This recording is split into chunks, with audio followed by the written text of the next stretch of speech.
Waalaikumsalam warahmatullahi wabarakatuh. Alhamdulillah, jazakumullah Ustadz atas pemaparan ilmunya. Insya Allah dapat menambah pemahaman bagi kami semua. Baiklah, kita akan lanjutkan ke sesi berikutnya, yaitu sesi tanya jawab yang ada dua cara, yaitu dengan bertanya langsung kepada Ustadz dengan cara menekan tombol raise hand atau melalui chat, dan akan kami sampaikan kepada Ustadz. Baiklah Ustadz, kita mulai dengan pertanyaan pertama ya Ustadz. Ya, betul. Ya, ditanyakan oleh Ibu Siti Maryam. Bismillah. Assalamualaikum Ustadz, mohon izin bertanya. Salam. Allah menyebutkan insan untuk menjelaskan sisi buruk manusia dan abde untuk menjelaskan sisi baik manusia. Bagaimana hikmah penggunaan kata anas dan bashar dalam Al-Quran yang terjemahan Indonesianya? Sama-sama manusia. Jazakumullah khairan Ustadz. Ya. Biasanya salah satunya ketika Allah menyebut An-Nas itu lebih untuk jenis makhluk ya. Sebagaimana ada jenis makhluk jin, maka juga ada jenis makhluk manusia.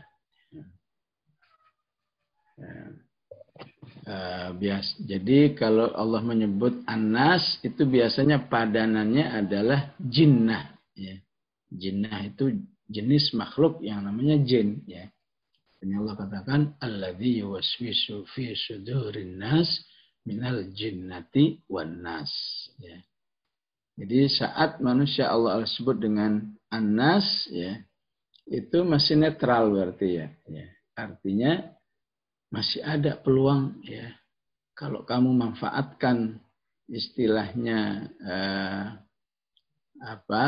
software yang menjadi baik itu, kamu bisa baik. Ya. Bukankah manusia diletakkan oleh Allah software positif, software negatif. Fa'alhamaha fujuraha wa taqwaha. Ya.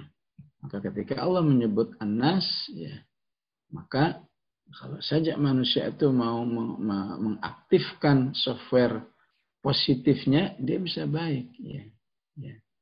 Makanya ketika Allah menyebut misalnya, ya beribadalah, ya ayuhan nasu budu. Ya. Bertakwalah, ya ayuhan nasu taqu rabbakumul ladzi khalaqakum min nafsin wahidah. Ya ayuhan nasu taqu rabbakum wakhshaw yawman la yajzi walidun aw waladih. Ya. Ya ayuhan nas in kuntum fi raibin minal ba'thi fa inna khalaqnakum min turabin. Ya. Ya. Biasanya kalau manusia itu nanti padanannya dengan aljan. Ya. Ya. Laqad khalaqnal insana min salsalin kal fakhar wa khalaqal janna min marijim min nar. Ya. Penyebutan bashar ya, ya sesuai dengan nama makna aslinya dari basyarah ya.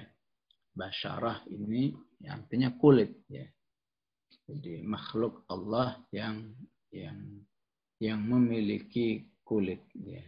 Ya. Jadi ya apa ya, jadi lebih menunjukkan kesamaannya ya.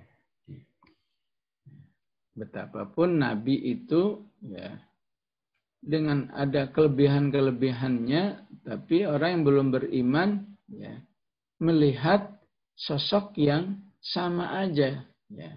Ya. Ya. Statusnya Nabi, tapi dia kok ya makan, ya punya istri, ya tidur, ya pergi, ya kok nggak ada ya keistimewaan khususnya ya. Ya, secara umum basyarah artinya kulit ya. Kok Nabi kulitnya sama sama kita ya. Maka kaum Tsamud ketika melecehkan Nabi Saleh dengan mengatakan apa? abasyaram minna wahidan nattabi'uhu inna idzal lafi dhalali was'ur. Ya. Kalau yang namanya Nabi sama kayak kita, ya, ngikutin dia sama saja kita tuh gila katanya. Idzal lafi dhalali was'ur. Ya. Ya. Ya. Kisah-kisah Nabi Nuh juga ma hadza illa basyarum mithlukum yuridu ayyatafaddala alaikum. Ya, biasanya pendekatannya untuk menunjukkan sisi kemanusiaan seorang nabi. Memang dia nabi, memang dia punya keistimewaan, tapi secara sifat kemanusiaannya sama. Ya. Berarti kalau sama, ya sangat mungkin manusia itu mengikuti kehidupan para nabi, kesolehannya, ibadahnya, ketakwaannya itu nggak ada kaitannya dengan statusnya seorang nabi. Ya. Ya. Ya. Dia ada sedihnya, dia juga ada bahagianya dan seterusnya. Allahu a'lam. Alhamdulillah. Masya Allah, jazakumullah Ustadz atas jawabannya. Kita masuk ke pertanyaan berikutnya Ustadz. Dari Ustazah Memunah. Assalamualaikum, maaf Ustadz. Jika orang yang kejahatannya seperti pembuat virus corona, ini kemudian tobat, maka Allah akan ampuni. Lalu bagaimana dengan pertanggungjawabannya terhadap orang yang sudah dizoliminya Ustadz? Ya tetap dia harus bertanggungjawabkan, ya. Ya, apakah kemudian ya pertanggungjawabannya dia harus ya masuk neraka, ya, karena salah satu hadis dalam masalah ini hadis al-muflis, ya, hadis muflis, ya, orang yang katakan dia nanti tobat, beramal soleh dengan amal yang banyak sampai di neraka, sampai di akhirat persidangan, ya, orang-orang nuntut semua sama dia, ya, datang lagi, ya. Gimana cara penyelesaiannya? Ya udah pahalanya dikasih orang yang menggugat dia. Terus ngantri semua sampai habis, ya. Sampai habis pahalanya itu. Ya. Tapi yang ngantri masih banyak menuntut balas. Akhirnya caranya apa? Ya. Caranya dosa orang-orang yang dizalimi itu diberikan ke orang yang berbuat jahat tadi itu, sampai orang itu udah nggak punya satu amal soleh sedikit pun, ya, yang ada kejelekannya yang bertambah, ya. Nah itu salah satu teorinya begitu, ya. Ya, tapi kenyataannya bagaimana? Wallahu a'lam. Ya. Allah bisa punya kebijakan-kebijakan sendiri, itu salah satu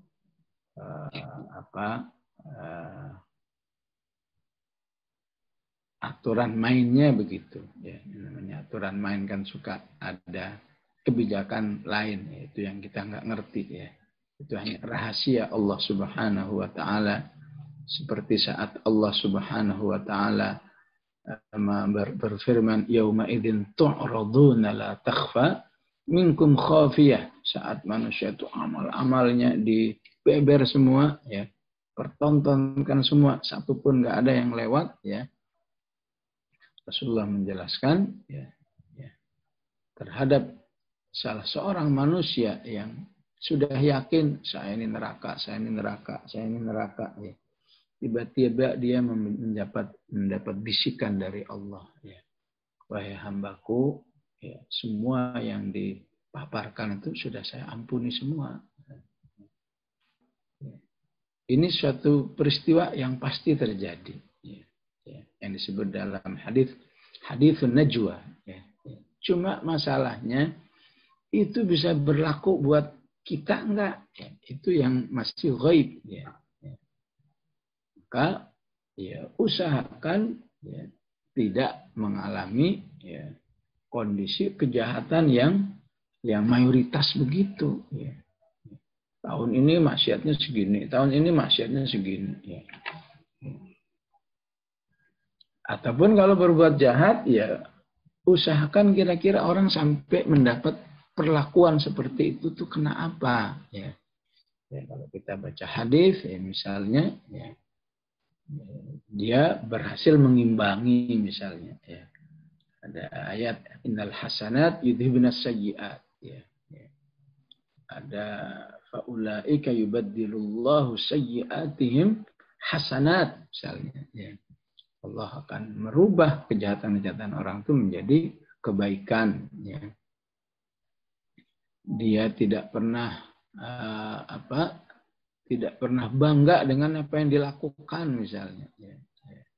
Sehingga ya, sampai Allah membisikkan seperti itu. Ya Allah alam ya. Jazakumullah Ustadz atas jawabannya. Kita lanjut ke pertanyaan berikutnya Ustadz. Ustadz izin bertanya dari Ibu Zakiah. Ustadz izin bertanya, apakah orang yang mati dari corona juga bisa memberikan syafaat 70 keluarganya atau yang mati syahid dalam jihad fisabilillah Ustadz? Ya, para ulama memang membagi ada syahid dunia, ada syahid dunia wal akhirah. Ya. Jadi kalau yang mati di jalan Allah itu insya Allah yang disebut dengan syahid dunia wal akhirah. Tapi yang matinya karena satu musibah tertentu, salah satunya penyakit, salah satunya orang yang tenggelam, orang yang kecelakaan, orang yang tertimpa, ya, itu disebut dengan syahid dunia. Ya. Yang jelas orang yang matinya mulia bisa memberi syafaat kepada orang yang diizinkan oleh Allah untuk diberi syafaat. Ya. Tapi tidak ada sampai jumlah khusus. Ya. Yang sampai jumlah khusus itu hanya orang yang syahid di dunia wal akhirah. Orang yang mati syahid di jalan Allah. Ya. Yang apakah karena berperang, apakah karena amal-amalnya selalu menunjukkan kegiatan yang fisabilillah, insya Allah juga dinilai syahid dunia wal akhirah. Jazakumullah Ustadz. Ustadz, ada pertanyaan lagi nih Ustadz, masalah kesabaran Ustadz. Kalau seandainya seorang manusia diuji sama Allah, terus sudah dalam titik dia tidak sabar, terus dia berdoalah kepada Allah Ustadz, tapi doanya itu mengeluh, gitu Ustadz. Itu gimana ya Ustadz? Ya insya Allah kalau mengeluhnya kepada Allah, ya maka itu diistilahkan sebagai satu idlal, ya. Idlal itu menunjukkan ketidakberdayaannya di hadapan Allah Subhanahu wa taala, ya. Ya, jadi apa yang diungkapkan di awal surat Maryam ya, itu karena disampaikannya langsung kepada Allah maka menjadi mulia ya. Dzikru rahmati rabbika 'abdahu Zakaria idh nada rabbahu nidaan khafiyya qala rabbi inni wahana al-'azmu ya. Ya Allah, ini tulang-tulang sudah mulai lemah semua ya. Kepala sudah penuh dengan uban ya. Ya, wasta'al ra'su syaiba ya. Ya. Tapi aku belum pernah kecewa dalam berdoa kepadamu ya. Ya. Istri udah lama nggak hamil-hamil ya. Ya disampaikan langsung kepada Allah ya. Maka insya Allah itu menjadi lebih bermakna idlal karena yang disampaikan itu memang zat yang maha kuasa ya. Ya. Atau sangat berhak ya. Ya, sangat berhak untuk mendengar ya keluh kesah manusia ya. Tapi kalau seperti itu disampaikan kepada sesama manusia ya cuma curhat aja istilahnya. Tapi kalau disampaikannya kepada Allah yang di tangannya ya, punya kebijakan, punya kemahakuasaan untuk merubah segala yang mustahil menjadi kenyataan. Orang sudah lemah, orang sudah sepuh, tapi ya, bagi Allah gampang saja. Ya. Istri yang sudah merati akhir, ya, sudah dinyatakan nggak akan punya anak, ya. kesepuhannya juga sudah, ya semua orang nggak akan yakinlah waqad balaghtu minal kibari itiyya. Tapi itulah keutamaannya ketika disampaikan kepada Allah, ya, maka berarti dia menyampaikan kepada zat yang sangat berkompeten dalam mendengar dan merespon segala titik lemah bagi manusia itu, insya Allah. Jazakumullah Ustadz atas jawabannya. Ustadz, lanjut ke pertanyaan berikutnya Ustadz. Ditanyakan oleh Ibu Luciana, Ustadz, apakah orang yang meninggal pada hari Jumat atau malam Jumat itu pertanda baik, Ustadz?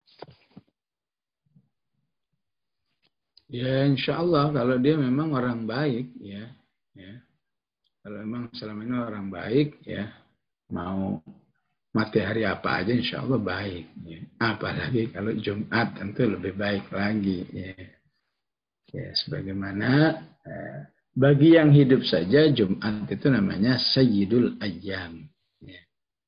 Ya, hari yang paling utama. Ya.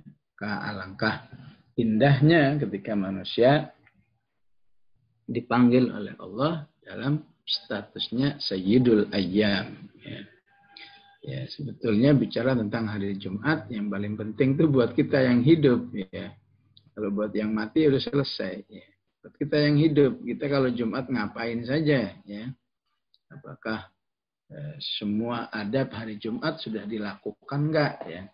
Jadi kalau sudah dilakukan, ya, udah tahu hari Jumat, ya baca Al-Kahfi, udah tahu hari Jumat banyak doa, udah tahu banyak hari Jumat banyak zikir, banyak ibadah, banyak sedekah, ya, banyak baca sholawat, ya, khususnya bagi laki, bagi kaum muslimin melakukan tabkir, ya, hadir lebih awal, ya, dari hadir sedini mungkin, ya. Ya, kecuali pada saat ini lagi pandemi, ya. Saat nanti normal, ya, Jumat itu sangat dianjurkan tabkir, datang lebih awal, ya. Yang intinya jangan sampai datang pas khotib sudah naik mimbar, ya. Itu orang akan kehilangan ibadah fadilah ibadah Jumatnya, kecuali hanya gugur kewajiban saja, nggak ada kualitasnya. Itu sebenarnya, ya, yang penting bagi orang hidup, ya. Bagi orang mati, ya sudah selesai urusannya. Ya. Allahu a'lam. Jazakumullah Ustadz atas jawabannya. Ada pertanyaan lagi nih Ustadz. Masalah jodoh Ustadz. Kalau seandainya belum dikasih jodoh nih Ustadz. Terus apa yang harus dilakukan nih Ustadz? Terus doanya tuh apa ya Ustadz yang ampuh gitu Ustadz. Biar cepat nih jodohnya datang. Iya, kita itu kan bermuamalah dengan Allah. Ya. Jadi kalau bawaannya ampuh, cepat, tokcer, ya, bahasa Jawanya mandi, ya. Itu nanti kita jadi kesal sendiri, ya. Kok nggak ampuh-ampuh nih, kurang apa ini, ya, kok nggak tokcer-tokcer doa ini, ya.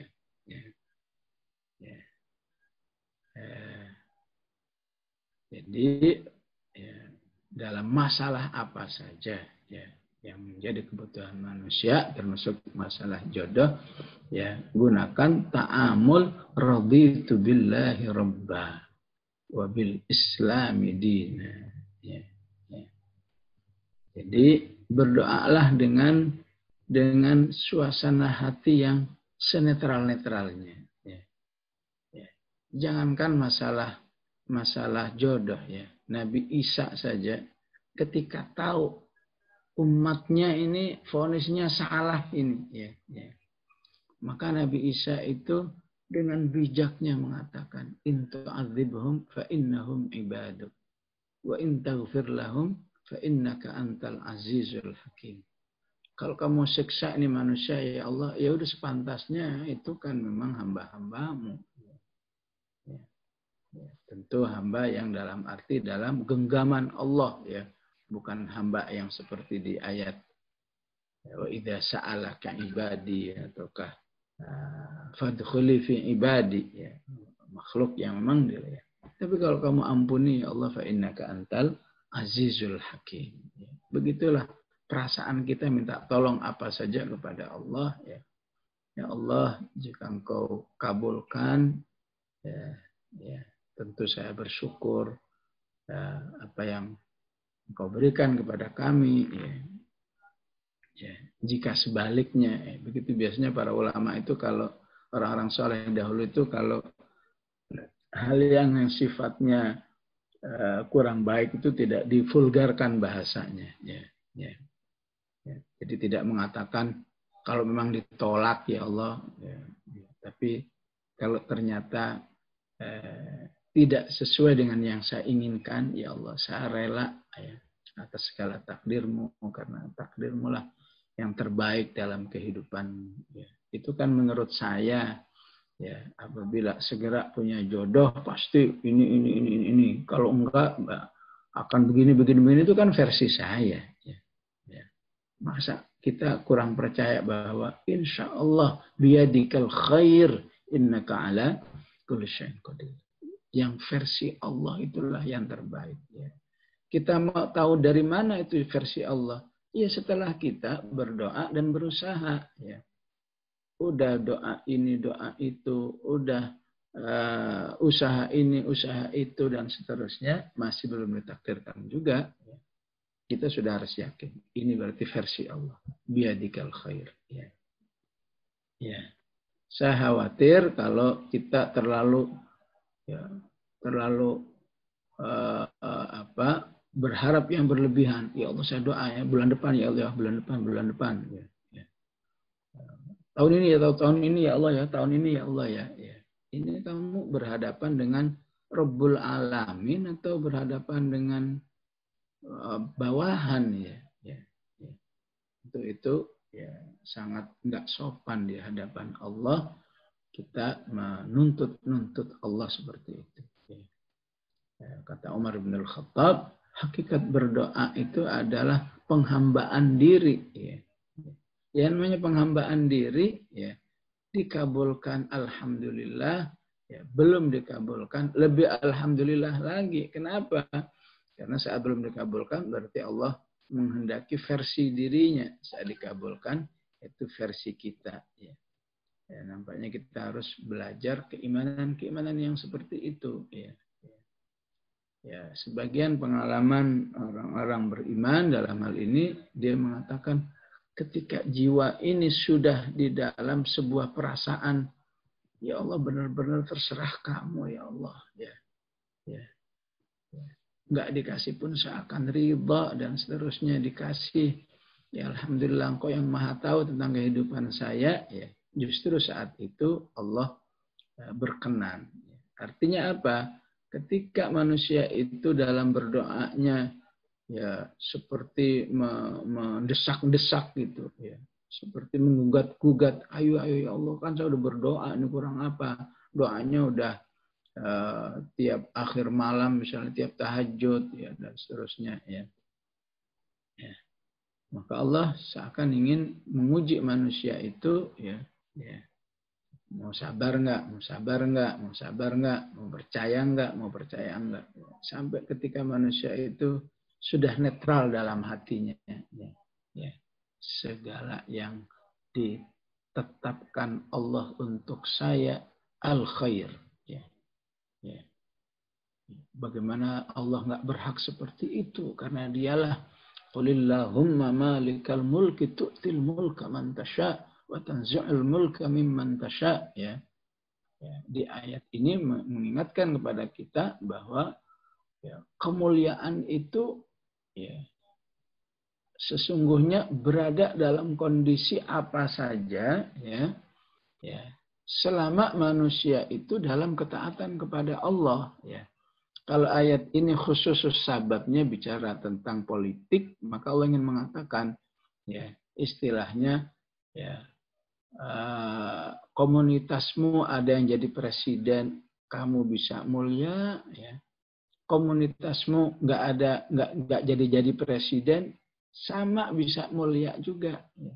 Yang penting kamu berada di dalam keridhaan Allah, biadikal khairu innaka ala kulli syai'in qadir. Ya. Jadi Allah tidak ingin meletakkan kemuliaan manusia. Tu'til mulka man tasya, ya. Tanzi'ul mulka mimman tasya wa tu'izzu man tasya. Allah ingin katakan, ya, kemuliaan dan kehinaan itu tidak terletak kepada posisimu, ya. Tidak terletak kepada kalau berumah tangga pasti mulia, kalau nggak berumah tangga pasti hina, ya. Kalau menang pilkada pasti mulia, kalau kalah pasti hina, kalau kaya pasti mulia, kalau miskin pasti nggak mulia. Bukan itu yang diinginkan oleh Allah di ayat ini. Ya. Tapi semuanya bisa membuat manusia itu mulia selama dia, ya, betul-betul bertaamul dengan Allah dengan baik. Ya. Jadi ya begitulah, ya. Ya, seperti yang diajarkan Nabi Zakaria, semua tuntutan-tuntutannya itu lebih kepada muji, ya. Ya. Misalnya, ya, walam akum bidu'aika rabbi syaqiyya. Ya. Ya. Saya ini enggak pernah kecewa samamu, ya Allah. Ya. Ya. Yarithuni wa yarithu min ali Yaqub wa ja'alhu rabbi radiyya. Ya. Ya Allah, maksud saya kalau nggak punya anak, nanti siapa yang mewarisi ilmu saya ini? Ya. Ya. Jadi ya, nggak ada bahasa-bahasa yang mendesak ataupun apalagi menggugat-gugat, ya. Katanya begini, katanya kalau sudah doanya ini pasti dikabulkan. Katanya kalau atau bahkan misalnya katakan kalau doanya di Raudhah misalnya, atau ke multazam pasti dikabulkan. Kok kenyataannya nggak ada semua, ya. Nah itu yang akhirnya membuat kita, ya, jadi ada kondisi yang nggak sehat akhirnya hubungan kita dengan Allah, ya. Padahal kata Umar, kamu sudah mau berdoa saja, sesungguhnya kamu sudah mulia di sisi Allah, ya. Ya. Yang mungkin doa itu nggak diungkapkan oleh orang-orang yang sudah ditakdirkan oleh Allah, ya. Ya, tapi khusus kamu punya doa khusus itu sudah mulia di sisi Allah, ya. Ya, ya itu semua begitu memang penjelasannya. Betapapun memang dalam pelaksanaannya butuh keimanan, butuh akidah yang lebih kuat lagi. Ya, pada akhirnya minta tolong lagi, Allahumma a'inni ala dzikrika wa syukrika wa husni ibadatik, insyaallah. Allahu a'lam. Ya, jazakumullah Ustadz atas jawaban masalah jodoh ini. Ya, Ustadz, mudah-mudahan bermanfaat. Yang jodohnya belum datang, sabar dan berdoa. Baik Ustadz, untuk kita sesi terakhir ya Ustadz untuk mengakhiri acara hari ini. Apabila sudah tidak ada pertanyaan lagi, kita akhiri. Dan untuk menutup acara hari ini Ustadz bisa minta doa penutupnya Ustadz. Baik, bismillahirrahmanirrahim. Alhamdulillahirabbil alamin. Allahumma salli wa sallim ala sayyidina Muhammad wa ala ali sayyidina Muhammad. Allahumma ighfir lana wa liwalidina warhamhum kama rabbawna shighara. Rabbana hab lana min azwajina wa dhurriyyatina qurrata a'yun waj'alna lil muttaqina imama. Allahumma aslih lana dinana alladhi huwa ismatu amrina wa aslih lana دنيانا التي فيها معاشنا وأصلح لنا آخرتنا التي إليها معادنا واجعل الحياة زيادة لنا في كل خير واجعل الموت راحة لنا من كل شر. ربنا آتنا في الدنيا حسنة وفي الآخرة حسنة وقنا عذاب النار. صلى الله على سيدنا محمد وعلى آله وصحبه وسلم. Alhamdulillahi Rabbil Alamin. Wassalamualaikum warahmatullahi wabarakatuh.